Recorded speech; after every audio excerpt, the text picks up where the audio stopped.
Supercrack Estrella presenta Máquina del Tiempo en un cementerio de Londres, donde viajó en el tiempo Julio Verne. En este video vamos a demostrar que Julio Verne viajó en el tiempo en el año 1859, con 31 años, visita Inglaterra en agosto de 1859 hasta septiembre de ese mismo año. Durante ese año 1859 ocurre una tormenta solar, indicador de que se abrió una portal dimensional en el Sol, y prueba de que ese año se pudo realizar un viaje en el tiempo. La máquina que usaría Julio Verne para viajar en el tiempo está en un cementerio de Inglaterra. Estos son los detalles. ¿Existe la máquina del tiempo en un cementerio de Londres?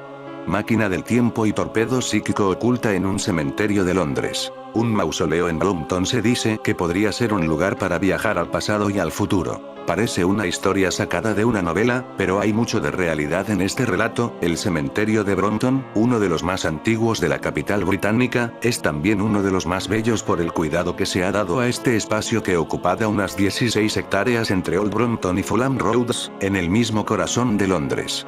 Es allí donde descansan los restos de unas 205.000 personas. Fue en este lugar, jugueteando entre sus tumbas y panteones, donde Beatrice Potter encontró los nombres para algunos de los personajes que protagonizarían sus célebres cuentos. Pero, además de inspiración para relatos infantiles, Brompton cuenta en uno de sus espacios centrales con un gran panteón del que poco se sabe y que es objeto de no poca especulación. Es la última morada de Anna Courtoy, una mujer de la que poco se sabe.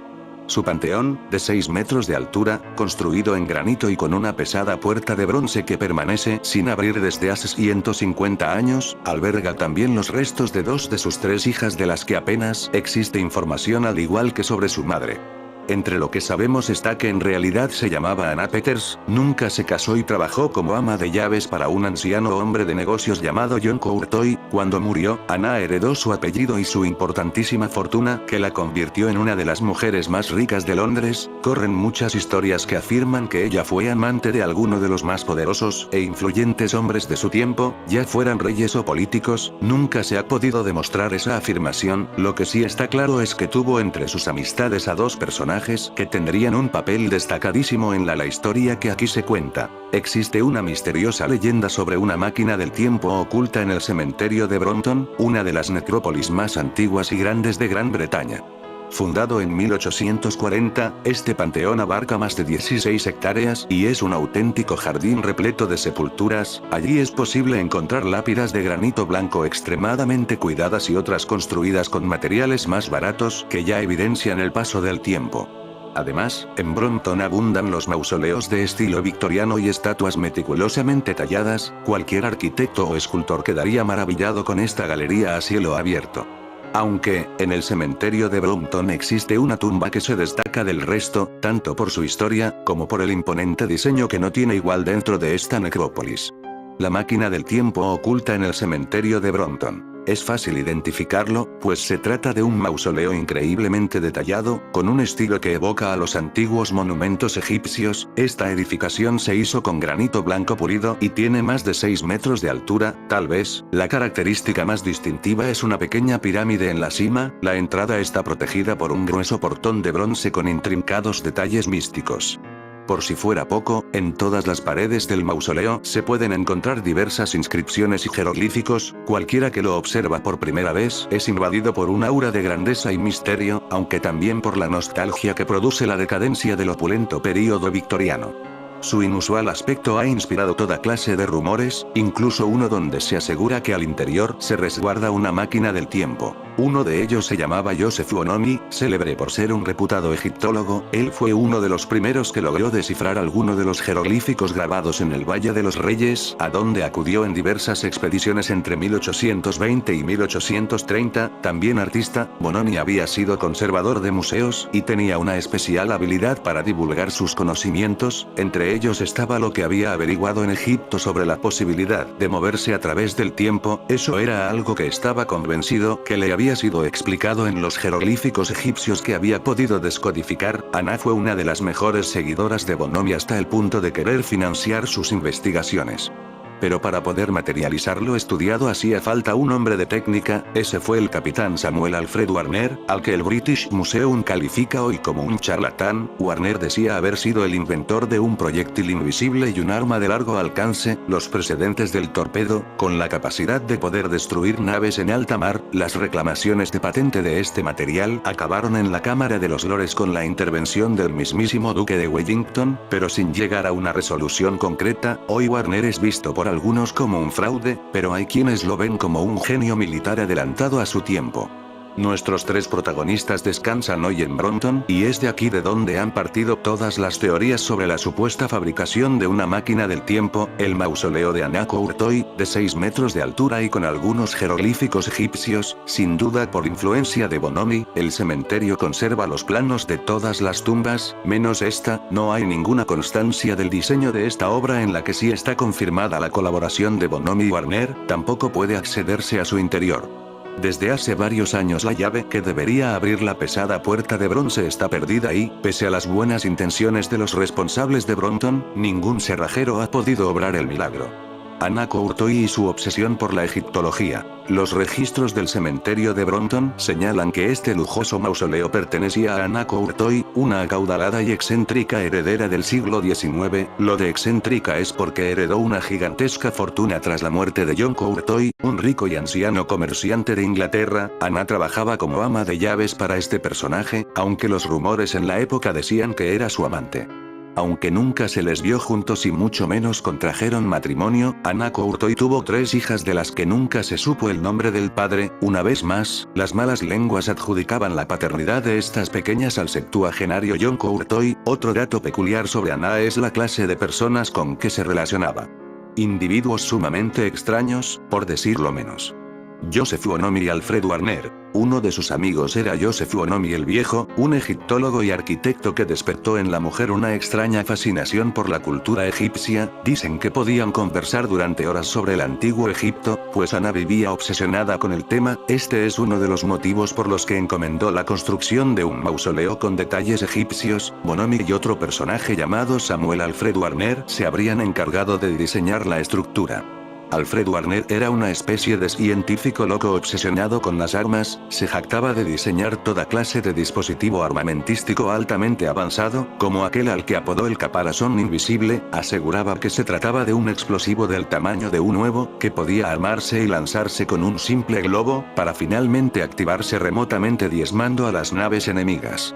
También habría concebido un submarino tubular capaz de transportar cargas explosivas. Según Warner, demostró exitosamente la función de este dispositivo submarino una sola vez en 1844, durante una prueba en el Canal de la Mancha. Básicamente, el sujeto se adjudicaba la creación del primer torpedo de la historia. Aseguraba que diseñaba y construía toda una variedad de artilugios militares muy adelantados para su época, aunque sus detractores no lo bajaban de charlatán. La construcción de la máquina del tiempo por Bonomi y Warner. Por otro lado, existe evidencia de que Alfred Warner poseía un conocimiento técnico inusual para su época. Además, cuando empezó a colaborar con Bonomi propuso cosas aún más locas. La historia dice que, mientras intentaba descifrar una serie de complejos jeroglíficos, Bonomi descubrió unos papiros donde se detallaba la construcción de una máquina que posibilitaba los viajes por el tiempo. No hay mucha información sobre esto, pero los rumores dicen que estos papiros se los vendió un contrabandista de antigüedades que los localizó en unas ruinas de Memphis. Bonomi tenía suficiente conocimiento para leer los esquemas, pero carecía del talento técnico para llevar esa máquina a la realidad. Entonces, su colaboración con Alfred Warner habría posibilitado esta hazaña. Por esa época, la familia Courtoy ya había contratado a Bonomi para realizar el mausoleo en el cementerio de Brompton. Según los rumores, el egiptólogo aprovechó la tranquilidad del lugar para construir la máquina del tiempo junto a Warner, pero, más allá de los rumores, es un hecho que estos dos personajes trabajaron en la construcción del peculiar mausoleo. Situación que resulta bastante atípica y extraña. Esto no hizo más que fortalecer la hipótesis de que el par desarrollaba algo mucho más secreto y avanzado. La desafortunada muerte de los creadores. Desafortunadamente, Anna Courtois falleció bajo circunstancias misteriosas en 1849, 5 años antes de que se terminara de construir el mausoleo, pero, eventualmente trasladaron sus restos a este lugar. En 1853, Alfred Warner también muere de forma inesperada. Algunos rumores dicen que lo silenciaron por su conocimiento sobre tecnología avanzada, pero, otros dicen que amenazó a Bonomi con revelar lo que estaban haciendo y el egiptólogo lo mandó a matar. La gente cercana a Warner se percató de que, en sus últimos días, el científico se comportó de forma extraña, temía que terceras personas tomaran represalias contra él. Cuando un amigo le preguntó a qué se debía su paranoia, Alfred Warner le respondió: "La humanidad jamás me lo perdonará". El mausoleo quedó concluido en 1853, cuando ya habían pasado 5 años del fallecimiento de Anna. Warner no tardó en morir en extrañas circunstancias tras la obra. Existe el rumor que el deceso fue consecuencia de lo descubierto mientras diseñaba el proyecto. Tampoco faltan los que creen que Bonomi lo asesinó para que no hablar con nadie de aquel trabajo. Existen otros mausoleos en 7 cementerios londinenses con esta forma de templo y mismo tamaño, así como uno en el parisino cementerio de Montmartre de características parecidas y con jeroglíficos egipcios que simbolizan la creencia en la otra vida. El misterio se prolonga al saber que la tumba de Bonomi tiene grabado un chacal sobre un templo egipcio. El animal mira hacia el mausoleo de su amiga. Hay otra hipótesis y que puede ser bastante convincente: que Bonomi y Warner estafaran a la pobre Anna Courtois para lograr parte de su fortuna con la supuesta máquina del tiempo. Lo que está claro es que no han vuelto del pasado para contarlo, al igual que su clienta. El científico habría perecido a causa de una severa intoxicación alimentaria, aunque muchos sospechaban que lo envenenaron. Por cierto, lo sepultaron a unos cuantos metros del mausoleo de Courtois. La leyenda de la máquina del tiempo oculta en Londres. Joseph Bonomi murió muchos años después. En 1878, pasó sus últimos años escribiendo una especie de tratado de contenido desconocido. El material, redactado íntegramente con jeroglíficos, se desvaneció misteriosamente tras la muerte del arquitecto. En su tumba, también próxima al mausoleo Courtois, tallaron una inscripción dedicada a Anubis, la deidad egipcia que rige la vida después de la muerte. Además, colocaron un busto del mismo dios mirando hacia el mausoleo que Bonomi ayudó a edificar. Se dice que el arquitecto dejó instrucciones específicas de cómo quería que lo enterraran, pero se desconoce si su voluntad se cumplió. Una de las solicitudes era que lo sometieran a un embalsamamiento parecido a la momificación, pues buscaba que le retiraran los órganos y los dispusieran en vasos canopos. Tras la construcción del mausoleo y la muerte de los responsables, las leyendas en torno a este lugar se salieron de control. Sucesos paranormales y otras leyendas. Solo imagina lo extraño que resulta que un arquitecto amante de la egiptología colabore con un diseñador de armas en la construcción de un mausoleo. Además, aún más inexplicable es el hecho que la construcción tardó demasiado en terminarse y el costo superó por mucho al de recintos del mismo tamaño. Finalmente, cuando este mausoleo se terminó, empezaron a suceder cosas extrañas en ese cementerio. Resulta que estaba estratégicamente ubicado en una encrucijada, un lugar bastante popular en Brompton por la supuesta aparición de fantasmas y espectros que se materializaban frente a los visitantes. De hecho, originalmente la administración del lugar no planeaba construir un mausoleo en este sitio. Sin embargo, Joseph Bonomi entregó una serie de sobornos y se salió con la suya. Una de las teorías es que, en ese preciso punto, convergen 2 o más líneas de ley, rutas invisibles de energía mística que supuestamente cubren la Tierra. Por otro lado, algunos ocultistas afirmaban que en este sitio se producía un choque de 2 realidades, entre el mundo de los vivos y el de los muertos, y al edificar el mausoleo en ese espacio, la estructura estaría constantemente impregnada con energía sobrenatural. En mi canal hemos encontrado varios orbes en este lugar, a veces parece que esos orbes están en movimiento. Samuel Alfred Warner, c. 1793-1853, fue un inventor inglés de armas navales, ahora considerado un charlatán. Warner nació en Eastfield, East Sussex, hijo de William Warner, que era carpintero y reputado contrabandista de Faversham.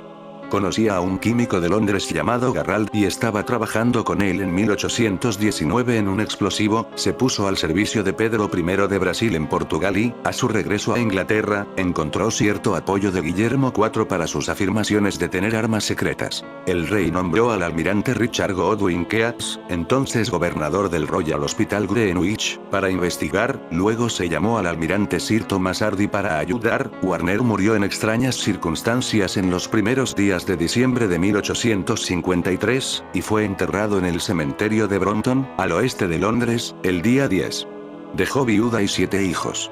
Ilustración del Illustrated London News de la supuesta demostración de 1844 del caparazón invisible de Warner. Desde 1830 hasta la fecha de su muerte, Warner presentó reclamos por 2 inventos. Estos fueron el proyectil invisible reconstruido como un tipo de mina submarina de alto explosivo, y el largo alcance, posiblemente un globo equipado para dejar caer los proyectiles invisibles automáticamente. Finalmente se supo que Warner había establecido en secreto un fallido ensayo con Charles Green y un globo no tripulado. En una manifestación de 1841 en un lago en Essex, un barco voló por los aires, observado por un grupo que incluía a Sir Robert Pell. Se nombraron pequeños comités para examinar y experimentar con estos inventos, pero Warner se negó a mostrar o explicar de alguna manera sus secretos hasta que se le aseguró el pago de 200.000 libras esterlinas por cada uno.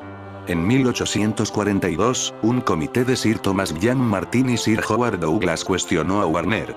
Afirmó que su padre era William Warner, quien en 1812 había sido propietario y estaba al mando del Nautilus, contratado por el gobierno para trabajos encubiertos de espionaje. Que él mismo había servido con su padre en el Nautilus, y que, hacia el final de las guerras napoleónicas, por medio de su invento, había destruido a 2 de los corsarios del enemigo.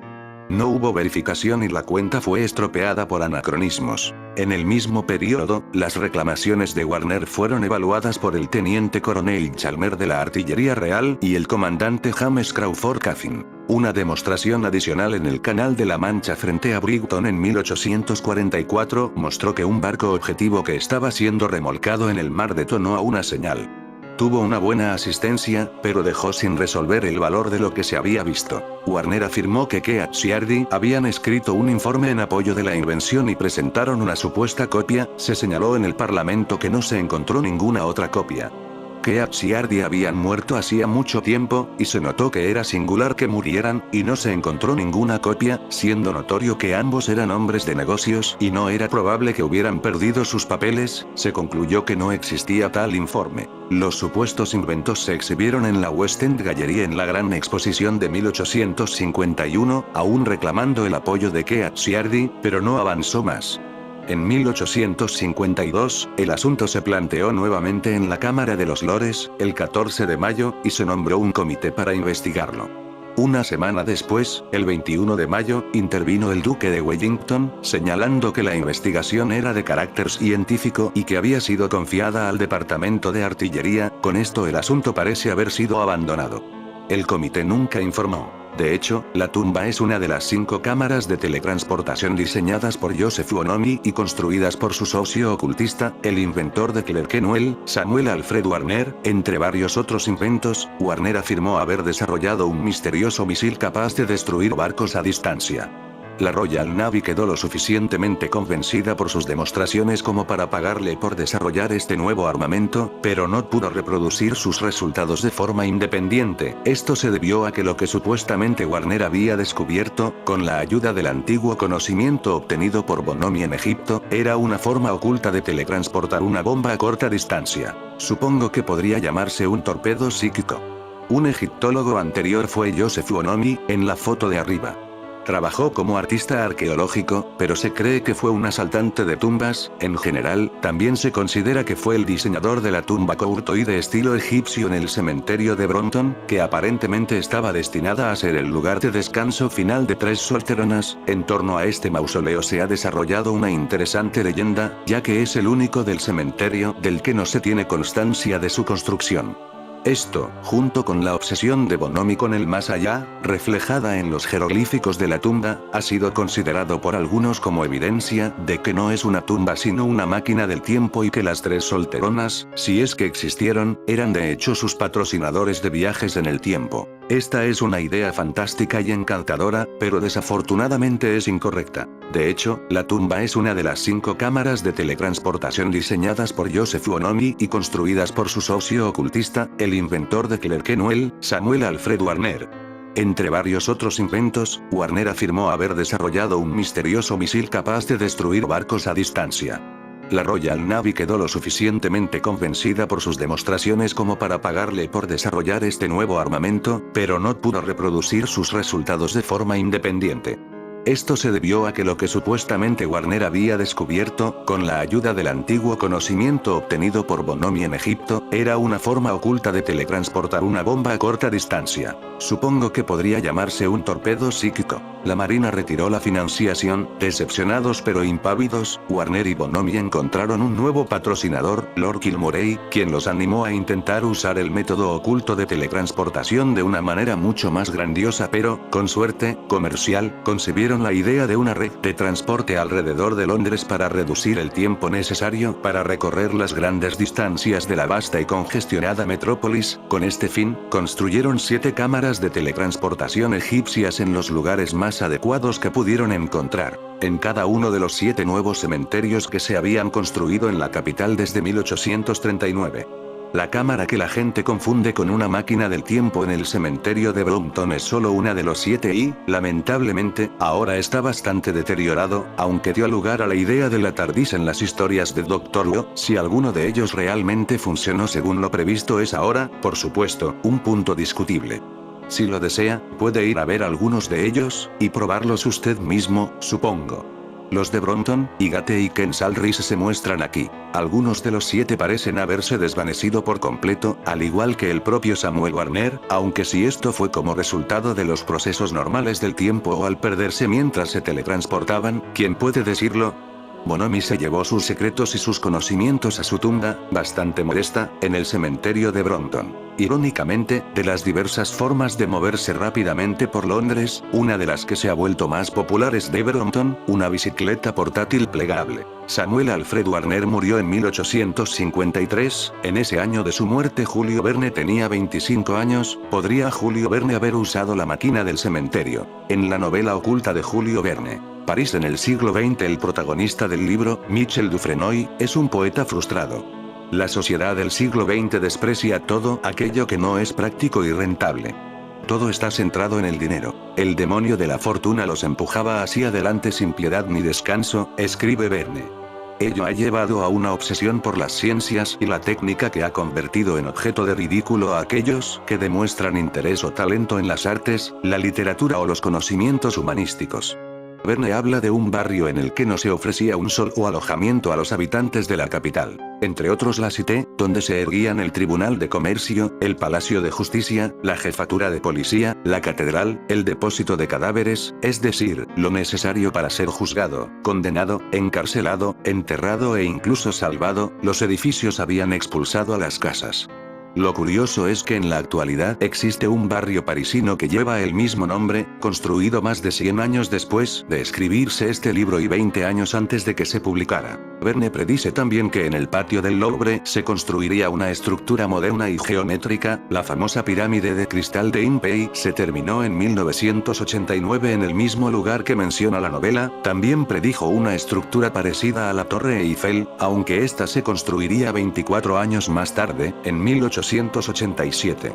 Anticipó asimismo los altos edificios de pequeños apartamentos y la necesidad de adaptar los muebles a esos diminutos espacios, así como un altísimo grado de polución ambiental. París se ha convertido en una ciudad enorme en la que sus ciudadanos acceden a los suburbios gracias a una red de trenes de cercanías. El transporte urbano se completa con un ferrocarril ligero y elevado impulsado por una combinación de aire comprimido y fuerza electromagnética. La energía es generada por molinos eólicos. Las calles se iluminan con lámparas eléctricas que se encienden y apagan centralizadamente. Las casas tienen portero automático, aire acondicionado y ascensor. Los automóviles se impulsan por gas hidrógeno. En los bancos se utiliza un trasunto de fax, las cuentas se realizan con máquinas calculadoras y las cajas fuertes disponen de mecanismos eléctricos. En 1859 Jules Verne realiza un viaje por Inglaterra y Escocia con su amigo Ignar, recogiendo las impresiones del viaje en un cuaderno, que será la base de este texto, del que no se supo nada hasta 1989, pudo ser en ese año 1859 cuando usó la máquina del tiempo del cementerio. El primer viaje de Verne al extranjero ocurrió casi por casualidad. En agosto de 1859 embarcó en un vapor a Liverpool junto a su amigo Aristide Ignar, gracias a que el hermano de este, Alfred, era armador y pudo conseguirles un pasaje gratuito a Liverpool de ida y vuelta. Debe decirse que un antepasado de Verne fue un arquero escocés y la visión de Escocia, ya lo sabemos, con sus amplias llanuras salpicadas por montes chatos y cerros rasurados, causó en él una honda impresión. Hasta el punto de que repetirá este viaje en 1879. En septiembre de 1859, el mismo año que Julio Verne visitó Inglaterra, ocurrió una tormenta solar, prueba de que se pudo abrir un portal dimensional, que se llama Evento Carrington en honor a Richard Carrington, uno de los dos astrónomos que observaron la llamarada solar que inició el evento, y que marcó el descubrimiento de estas erupciones solares. La supertormenta comenzó unas 17 horas después de la llamarada solar y sus efectos se sintieron en la Tierra entre 36 y 48 horas según el lugar. La tormenta indujo fuertes corrientes eléctricas en los sistemas de telégrafo, que eran el sistema de comunicación más avanzada de la época, produciendo cortes del servicio. Hay indicios de que fue el mayor evento de los últimos 450 años. Portales ocultos en el campo magnético de la Tierra. 29 de junio de 2012. Los portales extraordinarias puertas al espacio o al tiempo, que conectan a los viajeros con dominios lejanos, son un tema favorito de la ciencia ficción. Un buen portal es un atajo, una vía, una puerta a lo desconocido. Si existieran realmente. Resulta que sí existen, de algún modo, y un investigador financiado por la NASA, en la Universidad de Iowa, ha averiguado la forma de encontrarlos. Los llamamos puntos X o regiones de difusión de electrones, explica el físico de plasmas Jacques Couder, de la Universidad de Iowa. Son lugares donde el campo magnético de la Tierra se conecta con el campo magnético del Sol, creando así un camino ininterrumpido que va desde la atmósfera de nuestro planeta hasta la atmósfera del Sol, a 150 millones de kilómetros, 93 millones de millas, de distancia. Para que todas las personas comprendieran de qué habla, Jamie Maussan compartió un estudio realizado por la NASA, en el que se demostró la existencia de los portales dimensionales. Estos no son más que entradas que te conectan de un lugar a otro, tal como ocurre en las películas de ciencia ficción, cuando los viajeros cruzan puertas que llevan a dominios muy lejanos, señala la NASA. Estos fueron descubiertos por Jacques Couder, físico de plasmas de la Universidad de Iowa, y se generan cuando el campo magnético de la Tierra se conecta con el campo magnético del Sol. Los portales reciben el nombre científico de puntos X, ya que la fuerza magnética del Sol se entrelaza con la de la Tierra, creando una forma de X.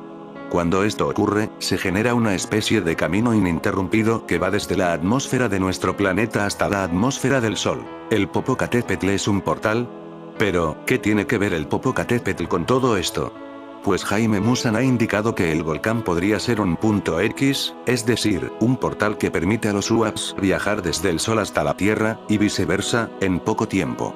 Es evidente que existe una relación entre la actividad volcánica del Popocatépetl y los objetos indudablemente de tecnología no humana, compartió el experto sobre los avistamientos UAPs en sus redes sociales. Pues esto explicaría por qué se han visto cada vez más objetos extraños entrando y saliendo del volcán. Sin embargo, el ufólogo también ha solicitado que se estudie más a profundidad al Popocatépetl. Para poder determinar si realmente es un portal dimensional, se deben realizar mediciones especiales, ya que los portales no se mantienen abiertos, pues el estudio de la NASA apunta que se cierran y se abren docenas de veces al día.